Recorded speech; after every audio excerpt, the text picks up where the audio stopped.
Shark Tank India एक मजाक है because it is no different than another Roadies और अ बिग बॉस, जहां शार्क्स का आना अपने खुद की इमेज को क्यूरेट करना, फ्री की मार्केटिंग, एंटरटेनमेंट, ड्रामा और आपस में भाईचारा दिखाने लायक ही रह गया है। हवा में नहीं कह रहा हूं, एक एपिसोड में एक शार्क का कंपटीशन बनके दो फाउंडर आए अपना बिजनेस पिच करने। हम है फाउंडर रिकॉर्ड स्टूडियोज के। प्रॉफिटेबल थे, बिजनेस रन करना आता था, इंडस्ट्री के कनेक्शन अच्छे थे, जुगाड़ू भी थे, पर अमन और नमिता ने उनको फंडिंग सिर्फ इसलिए नहीं दी, एंड आई कोट, मैं अपने फ्रेंड्स के कंपेटिटर में कभी इन्वेस्ट नहीं करती हूँ। कौन ये शार्क था, कौन ये कंपटीशन था, उसी शार्क को अलग बिजनेस में कैसे शार्क से फंडिंग मिली, ये सब एक्सप्लेन होगा। एंड सिर्फ यही नहीं, मेरे अलावा बहुत सारे लोगों को लगता है कि Shark Tank India is no different than any other reality show. In fact काफी लोग उसको डेली सोप से कंपेयर करते हैं। जब अनुपम मित्तल ने ट्विटर पर लिखा कि Twitter is just another Quora, तो बहुत ही अप्रोप्रिएट अप्लाई मिला कि Shark Tank is just another ससुराल से मरका। To be honest, I don't have a problem for Shark Tank to be a reality TV show, but the way it was introduced and promoted as a platform for promoting entrepreneurship in India, लोगों को aware कराएंगे startups के बारे में, engaging emerging entrepreneurs को एक platform देंगे succeed करने के लिए, mostly for the entrepreneur and watch it for that. बहुत बुरा लगता है देखिए कि it has just turn into a show where the channel craves high TRP, and जो शार्क है वो अपने बेनिफिट के लिए फ्री मार्केटिंग के लिए आ रहे हैं, एंड इट्स जस्ट डिसअपॉइंटिंग। ये समझ तो एक्चुअली तभी आ जाना चाहिए था सोनी लिव ने अपने प्रीमियम मेंबर्स को शार्क टैंक के बीच में एड्स दिखाने शुरू कर दिए, क्योंकि शो की ऑडियंस के बीच में बहुत पॉपुलैरिटी हो गई थी। ड्रामा के अलावा तो शार्क टैंक इंडिया को स्कैम भी बोला जा रहा है, बिकॉज पहले 2 सीजन के बाद काफी सारी ऐसी डीले हैं जहां पर एंटरप्रेन्योर्स ने आके बोला है कि उनको जितनी फंडिंग बताई गई थी उतनी मिली ही नहीं। प्राइवेट सर्कल की एक रिपोर्ट के अकॉर्डिंग सीजन 1 में out of 65 soft commitments only 28 were completed, which is as low as 40%। और शार्क्स पर तो ट्विटर रेडिट पर उंगली उठाई ही जाती है कि जब उनके खुद के बिजनेसेस लॉस में हैं तो वो और लोगों के बिजनेस में इन्वेस्ट करने की पोजीशन होल्ड ही कैसे कर सकते हैं। इन दोनों चीजों पर शार्क्स ने काउंटर भी करे हैं, उन पर भी बात करेंगे। इस शो के बारे में और बड़ी प्रॉब्लम तो ये है कि शो के मेकर्स, शार्क्स और एंटरप्रेन्योर्स सबको समझ आ चुका है कि इस प्लेटफॉर्म पे सिर्फ डायरेक्ट टू कंज्यूमर ब्रांड्स आएंगे जो शॉर्ट टर्म में शार्क्स को प्रॉफिट ला कर देते हैं। ऐसे प्रोडक्ट्स जो फूड, क्लोथिंग, कंज्यूमर मार्केट से रिलेटेड होते हैं, जिसमें इन्वेस्टमेंट करने के बाद एपिसोड एयर होते ही शार्क्स को इमीडिएट प्रॉफिट मिलेगा। क्योंकि अगर तुमने नोटिस किया है और तुम शार्क टैंक के व्यूअर हो तो सीजन 1 के बाद से इनोवेशन शो से चला गया है। एंड इसमें सिर्फ प्रोड्यूसर्स या शार्क्स की नहीं, एंटरप्रेन्योर्स को भी समझ आ चुका है कि रादर देन गेटिंग फंडिंग, उन्हें शार्क टैंक इफेक्ट चाहिए फ्री मार्केटिंग के लिए। अब इतने सारे पॉइंट्स रेज करने के बाद इस वीडियो में हम शार्क टैंक की इस प्रॉब्लम को 3 पर्सपेक्टिव से समझेंगे। क्या ये शो सच में एंटरप्रेन्योरशिप और इनोवेशन के लिए एक प्लेटफॉर्म है जैसा शुरू में प्रमोट करा गया था, या फिर सिर्फ एंटरटेनमेंट के लिए रह गया है? ब्रांड की फंडिंग 6 महीने तक रोकी जाती है, इन्वेस्टर्स अपना टाइम अफोर्ड नहीं कर सकते बिकॉज उन्हें और अपने बिजनेस पे ध्यान देना होता है। तो क्या ये शो एंटरप्रेन्योर फ्रेंडली है भी या नहीं? एंड लास्टली, जब स्टार्टअप्स को समझ आ गया है कि फंडिंग से ज्यादा शार्क टैंक में एडवर्टाइज और फीचर होने की इंपॉर्टेंस है, it's a great way to market yourself. So is the show going in the right direction जब स्टार्टअप, इनोवेशन, एंटरप्रेन्योरशिप की बात करी जाती है? तो इस सब के बारे में बात करेंगे इस डिटेल वीडियो में। टॉपिक इंटरेस्टिंग लगा यहां तक आए हो तो make sure you like the video and let's begin.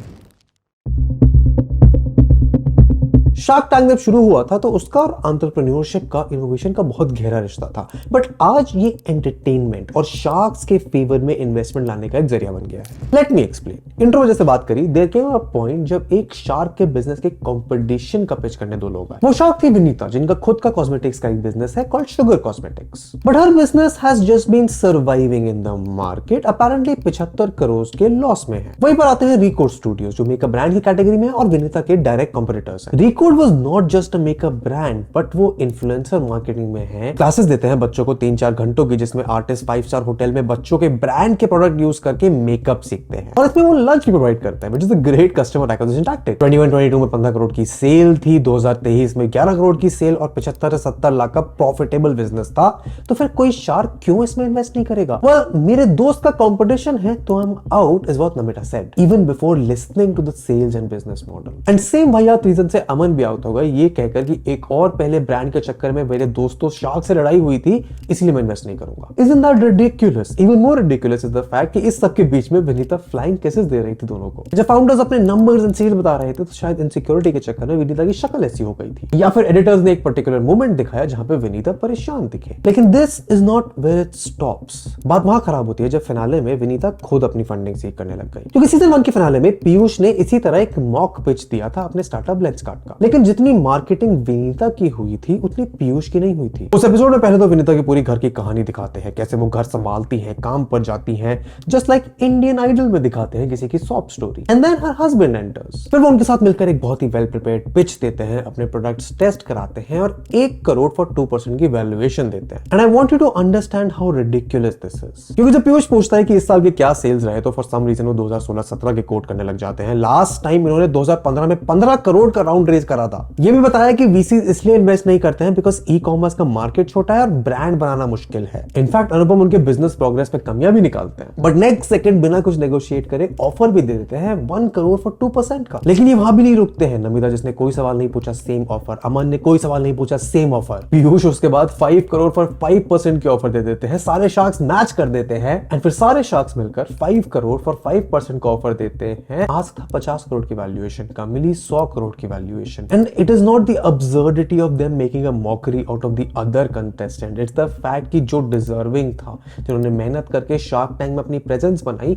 उनको खाली हाथ जाना पड़ा। बट ये शार्क्स को एक बड़ा अच्छा तरीका मिल गया अपने आप को मार्केट करने का फॉर फ्री। अब इन दोनों एपिसोड्स के लिंक्स तुम्हें नीचे डिस्क्रिप्शन में मिल जाएंगे as they aired on TV. बाद में देखना, क्योंकि इन शार्क्स के बारे में और बहुत सारी बातें जो इस वीडियो में करनी है।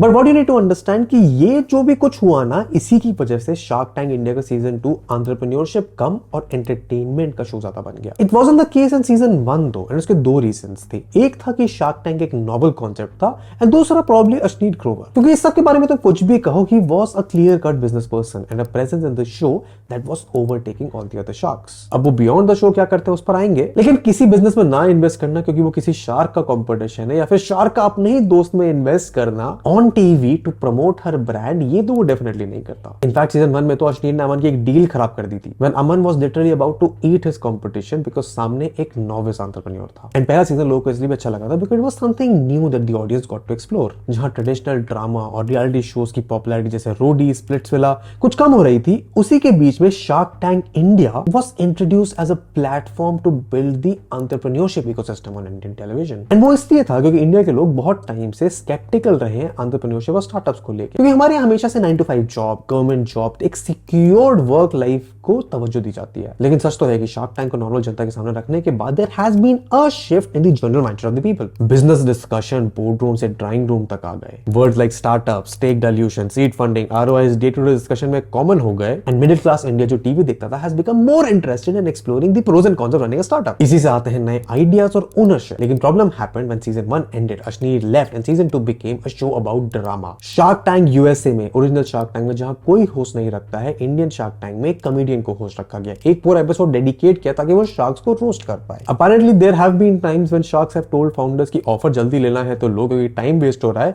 पर ये रोस्ट वाला टाइम पास करने के लिए इनके पास बहुत वक्त था। एंड टाइम वेस्टिंग से रिलेटेड और भी चीजें हुई है because shark Tank is a live pitching show and this kind of format is excellent for entertainment but horrible for actual entrepreneurship. इस कॉन्ट्रास्ट को समझने के लिए अगर तुमने शार्क टैंक यूएसए का या फिर किसी एक्चुअल पिचिंग इवेंट को देखा है तो वहां पे इतनी ड्रामेटिक पिचेस नहीं होती हैं जैसी शार्क टैंक इंडिया में होती है। ये कबड्डी अड्डा की पिच थी जिसमें पिच से पहले पूरा गेम कबड्डी खेलकर दिखाया गया था। अर्बन मंकी की पिच के टाइम से पहले एक पूरा स्ट्रीट स्टाइल परफॉर्मेंस हुआ। Now granted that this is all to get the attention of the TV viewing audience, क्योंकि जितनी ज्यादा अटेंशन वर्दी परफॉर्मेंस होगी उतना ज्यादा अटेंशन ऑडियंस से मिलेगा और उतनी ज्यादा पॉपुलैरिटी और फ्री मार्केटिंग होगी। इसे कहते हैं शार्क टैंक इफेक्ट। अब ये कितना अच्छा और कितना बुरा होता है एक स्टार्टअप की profitability and long term performance के लिए, उसको वीडियो में आगे डिस्कस करेंगे। इन सब के अलावा शार्क टैंक सीजन 2 में पीछे dramatic music, elaborate sob stories और डिसीजंस ड्रामेटिक होने लगे। एंड जहां सीजन 1 में स्टार्टअप्स की कैटेगरीज बहुत वैरायटी की होती थी, ये भी देखने को मिला कि सीजन 2 और सीजन 3 में वो स्टार्टअप्स जो ज्यादा टीवी पे दिखाए जाते थे या जिनमें इन्वेस्ट करा जाता था वो फूड या फिर कंज्यूमर कैटेगरी में आते थे। Majority of the pitches are either about food, consumables और clothing which are direct to consumer brands which are easier to scale because episode air होते ही उनको एक rush of traffic and sales मिलेगा। Cinnamon Kitchen, Healthy Master, Ollie lifestyle, Snitch सब D2C brands हैं। वहीं नीश ideas जिनका हो सकता है करंट मार्केट स्कोप लिमिटेड हो, उनको या तो फंडिंग नहीं मिलती है या फिर वो शो तक आ ही नहीं पाते। My favourite example of this season was the business called We Hear, जो हेयरिंग डिसेबिलिटी को सॉल्व करता है। बोन कंडक्शन टेक्नोलॉजी को यूज करते हैं, इनोवेटिव हैं, पेटेंट तक ग्रांटेड है और बिजनेस भी अच्छा कर रहे हैं। जो ग्लोबली एक यूनिक काम कर रहे हैं उनको दिक्कत होती है शार्क टैंक में शार्क से फंडिंग रेज करने में, बिकॉज या तो वो इजीली स्केलेबल नहीं है या फिर शार्क के पास उस बिजनेस को हेल्प करने का एक्सपर्टीज नहीं है या फिर उनको एक्सपेंसिव लगता है और इमीडिएट रिटर्न्स मिलने का स्कोप कम होता है। ऑल्दो ऐसे स्टार्टअप्स में Piyush has been showing interest from the start. We hear को भी अकेले उन्होंने ऑफर किया। इसके अलावा Tinkerbell Labs, Road Bounce, Brain Wired और भी बहुत ऐसे अलग तरह के स्टार्टअप्स रहे अदर देन D2C कंज्यूमर जिसमें पीयूष ने इन्वेस्ट करा। And this also raises a lot of questions about the credibility of the sharks, because a lot of times the startups में have a lot of potential but उन sharks के पास वो expertise नहीं होता है उस बिजनेस सेक्टर में इनको हेल्प करने के लिए। इसके अलावा the sharks are infamous for promoting more of their businesses. जितनी अपॉर्चुनिटी मिलती है उस पे, because Aman has been known to do that for his boAt. Namita promotes beauty product and season 3 में काफी लोग अमन को बर्दाश्त नहीं कर पा रहे हैं for his cocky nature. Shark Tank India और शार्क टैंक के शार्क्स की क्रेडिबिलिटी पे एक सवाल तब और उठता है जब उनके क्लोन्स और प्लेटफॉर्म्स बहुत इजीली रेप्लिकेट कर पा रहे हैं। फॉर एग्जांपल जियो सिनेमा पर shows like Indian Angels, Amazon Prime permission startup seem to be rip off Shark Tank and India में सिमिलर कॉन्सेप्ट्स या फिर रियलिटी शो ड्रामा करके निकाल दिए हैं। YouTube इंडिया पर मास्टर्स यूनियन ने CEOs चैलेंज करके एक शार्क टैंक का क्लोन बना दिया है। विवेक बिंद्रा ने अपना एक शो लॉन्च कर दिया जो शार्क टैंक से बहुत सिमिलर है। And once you go and watch any of these shows, तुम्हारे दिमाग में एक क्वेश्चन आएगा कि other than using the name Shark Tank and chasing high TRP, क्या अलग है शार्क टैंक इंडिया में जो उन शोज में नहीं है। इनफैक्ट विवेक बिंद्रा का show Horses Stable is known to have the same format to provide investment to startup, and इससे बढ़कर इट इज नोन कि हॉर्सेस स्टेबल बहुत ज्यादा बेटर है इन्वेस्टमेंट पर्पसेस के लिए, क्योंकि वहां पर एक्चुअली शार्क्स को फंडिंग मिलती है rather than them trying to eliminate the business opportunities और to not let them have funding like what happened with Aman and Vinita. एंड ये सारा झमेला और वर्स हो जाता है शार्क टैंक की रेपुटेशन के लिए when people call them out for having CEOs of companies that have only grown recently, क्योंकि लेगेसी इन्वेस्टर्स जिनके बिजनेसेस बड़े हैं and a mix of new age entrepreneurs would have been the perfect mix to get more variety on the show. And इन सब के अलावा sharks की अपनी politics, groupism and all of this combines raises a big question on the credibility of Shark Tank being less of an entrepreneurship show and more of a drama show. Shark Tank India की दूसरी सबसे बड़ी problem ये है कि वो एक entrepreneur friendly show नहीं है। अब सीजन 1 के बाद उन्होंने सीजन 2 की मार्केटिंग के टाइम ये बोला था कि you need to watch it for the entrepreneurs more than anything else, Mostly for the entrepreneur and watch it for that. अब इस चीज को समझने के लिए हमें दो इंपॉर्टेंट एस्पेक्ट पर ध्यान देना पड़ेगा, क्योंकि कुछ टाइम से शार्क टैंक इंडिया के शार्क्स पर यह एलिगेशन रखते हैं कि जब उनके खुद के बिजनेसेस लॉस मेकिंग हैं तो वो कैसे दूसरे बिजनेस में इन्वेस्ट कर सकते हैं। एक लिंक्डइन पोस्ट के वायरल होने पर शार्क्स पर सवाल उठे कि अमन की बोट के अलावा सारी कंपनियां लॉस में हैं। अब अनुपम ने रिप्लाई किया कि ये डेटा बेस्ड और इनसिग्निफिकेंट एंड हो सकता है कि वो टैक्स सेविंग पर्पसेस से अपने बिजनेस को लॉस में दिखाते हो। एंड अंडरस्टैंडेबल है कि प्रॉफिट एंड लॉस दोनों एक स्टार्टअप की जर्नी का पार्ट होते हैं, but it does not take away from the fact that a lot of sharks on national television have looked down upon a lot of startups because they are not profitable from the initial stages. Regardless of कि business idea कितना अच्छा है, model कितना solid है, उनकी profitability की गलती बताकर वैल्यूएशन की धज्जियां उड़ा देते हैं। इनफैक्ट लॉस मेकिंग बिजनेस तो क्या, प्रॉफिट मेकिंग बिजनेस में भी ये देखा जाता है। अगर कोई गलती से आके बड़ी वैल्यूएशन मांग ले तो सारे शार्क्स का मुंह बन जाता है without even understanding the data about the business. For example nation miles की वैल्यूएशन 400 करोड़ थी, बिजनेस प्रॉफिटेबल था, लेकिन ऑल शार्क्स डील में उसकी वैल्यूएशन आधी कर दी और रॉयल्टी भी ऐड करी। The second part of the problem starts when sharks को पेडेस्टल पर रखा जाता है, क्योंकि नॉर्मल जनता के लिए स्टार्टअप कल्चर अभी भी धीरे धीरे ही बढ़ रहा है, क्योंकि नेशनल टीवी पे आने का प्रेशर और एंटरप्रेन्योर्स के इनएक्सपीरियंस का फायदा सबसे ज्यादा शार्क्स को मिलता है, क्योंकि वो उस सारे प्रेशर का फायदा उठाकर गैसलाइट कर सकते हैं the entrepreneurs to comply to their terms. And recently इसी पॉइंट्स के against Urban Space came out to be a very good example. उनका आज था 180 करोड़ वैल्यूएशन, जिसको कम करके शार्क्स ने 90% का कर दिया विद एडिशनल 5% रॉयल्टी। जब फाउंडर्स ने रॉयल्टी देने से मना करा, अमित ने बोला कि पहले आप मेंटरशिप के लिए आए, अब प्राइस राउंड की तरह बनाना चाह रहे हो। But the founders stood strong and disagreed. उन्होंने जस्टिफाई करा कि उनका बिजनेस अच्छा चल रहा है, प्रॉफिटेबल है और उनका आस्क फेयर है, तो क्यों वो शार्क्स की टर्म से कंप्लाई करें। And interestingly Anupam towards the end says कि मुझे नहीं लगता फंडिंग के लिए आपको बस फ्री मार्केटिंग चाहिए थी एंड वो मिल गई। Not only is it funny to see कि जब थिंग्स उनके अकॉर्डिंग नहीं जाती तो वो कैसे रिएक्ट करते हैं, but it also leads us into the next point which is कि शार्क टैंक के शार्क्स खुद बहुत गिल्टी हैं अपनी खुद की मार्केटिंग करने के लिए। And no, I am not talking about their individual businesses, but rather उनके खुद के पर्सनल ब्रांड्स। पॉडकास्ट करना, कपिल शर्मा शो में जाना, इंटरव्यूज देना, केबीसी में जाना। शार्क टैंक आने से पहले इन सभी फाउंडर्स की कोई पब्लिक ब्रांड, पब्लिक पर्सोना इतनी ज्यादा नहीं थी। And now because of the Shark Tank popularity they are enjoying their celebrity CEO status. Because business कैसे भी चलते रहे, अगर आप नेशनल टीवी पे 3 महीने के लिए रोज लोगों की स्ट्रीम के सामने आओगे तो लोग आपको एक पेडेस्टल पर रखेंगे ही। इसका सबसे अच्छा एग्जांपल है अश्नीर ग्रोवर। वो सिर्फ एक सीजन में आई शार्क टैंक के, पूरे सीजन में दोगलापन वर्ड यूज किया, फिर उसी नाम की बुक पब्लिश कर दी। It did not take a lot of time for all of these sharks to become social media entrepreneurs and influencers. Ashneer ने तो इनफैक्ट खुद ही कहा था कि इन्फ्लुएंसर बनके वो इतना कमा रहे हैं कि घर बैठे सीईओ की सैलरी ज्यादा पैसे आते हैं। जितना इन्फ्लुएंसर आज की डेट में कमा रहे हैं ना, तुमको असली में पता लग गया ना, तुम रो दोगे। And the hypocrisy is even more visible, जहां एक side they justify their harsh treatment of business and की valuation को कम करना as purely business decision, but एक तरफ they don't shy from taking emotional decision. Cinnamon Kitchen की founder was clearly inexperienced अपनी deal make करने में, नेगोशिएशन करने में, but founders ने उसके साथ बहुत पेशेंस दिखाया because probably they bonded well and it made for great television. And वहीं there have been cases अगर entrepreneur थोड़ा सा डिले कर देता है, थोड़ा सोचने लगता है डील एक्सेप्ट या रिजेक्ट करने में, तो शार्क्स आउटराइट डील कैंसिल कर देते हैं ये कहते हुए कि आप बहुत इनडिसाइसिव हो। लास्टली शार्क टैंक पर ये भी एलिगेशन लगे कि शो पर तो डील हो जाती है but in reality ground level पर वो कंप्लीट ही नहीं होती। शार्क्स का कहना है कि डील ऑन शो होने के बाद, सॉफ्ट कमिटमेंट होने के बाद ड्यू डिलिजेंस होता है, जहां पर जो नंबर एंटरप्रेन्योर्स ने टीवी पर शोकेस करे होते हैं वो एक्चुअल में नहीं होते, एंड नंबर्स ना मैच करने के कारण या फिर कई बार रीनेगोशिएट करने के कारण डील्स पूरी नहीं होती। There are many founders where when we do the due diligence, the numbers they quoted at the tank, right from a GC to a sales, they're completely off, not just marginally but substantially off. लेकिन इसका एक other side भी है क्योंकि season 1 के बाद बहुत सारे एंटरप्रेन्योर्स ने बोला कि डील की सॉफ्ट कमिटमेंट होने के बाद भी शार्क्स ने उन्हें घोस्ट कर दिया। हुड ऐप इंडिया का रेडिट है जो एक pseudo anonymous social media platform है जो हुड नाम से जाना जाता है, जैसे 2021 में अभिषेक असाना, दीपक कुमार और जीयर सिंह ने लॉन्च किया था। हुड ने शार्क टैंक इंडिया के सीजन 2 में आकर 600 करोड़ की वैल्यूएशन मांगी थी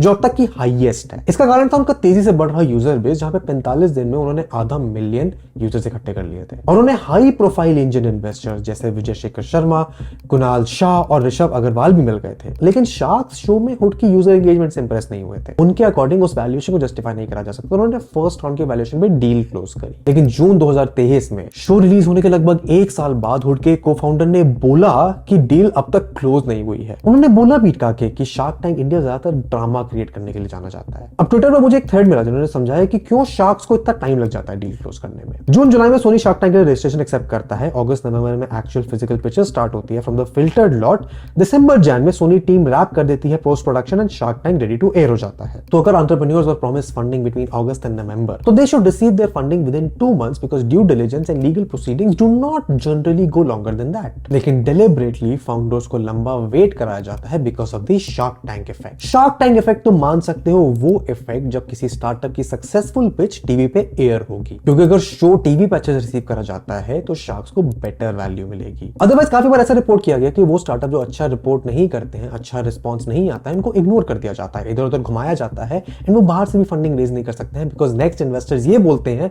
कि शार्क से जब इन्वेस्टमेंट आ जाए उसके बाद आना। ऐसे ही कुछ हुआ 18 साल के एक एडटेक कंपनी फाउंडर श्रेयांक दागा के साथ, जिनके स्टार्टअप का नाम है online live learning. Shark tank से फंडिंग भी मिली 30 लाख की 5% इक्विटी के लिए, लेकिन कुछ पॉडकास्ट में श्रेयांक ने बताया कि ड्यू डिलिजेंस होने में ही 6 महीने लग गए। ड्यू डिलिजेंस चालू होने में ही बहुत टाइम लग गया। They don't started only for most startups. अब फंडिंग लेट हो ऐसा स्टैग्नेंट स्टार्टअप में तो चल जाएगा जिनके पास ज्यादा ऑप्शंस नहीं होते, लेकिन OLL जैसे एडटेक प्लेटफॉर्म को रैपिडली स्केल करना होता है। तंग आकर उसने बाहर से फंडिंग उठा ली at 20 crore which was 3 times what the sharks were offering. And ये सब सुनने के बाद आई एम श्योर तुम भी एग्री करो कि Shark Tank is not entrepreneur friendly, it is D2C friendly, it is food brands friendly, it is direct to customer brands friendly, it is consumer brands friendly, but it is not at all entrepreneur friendly.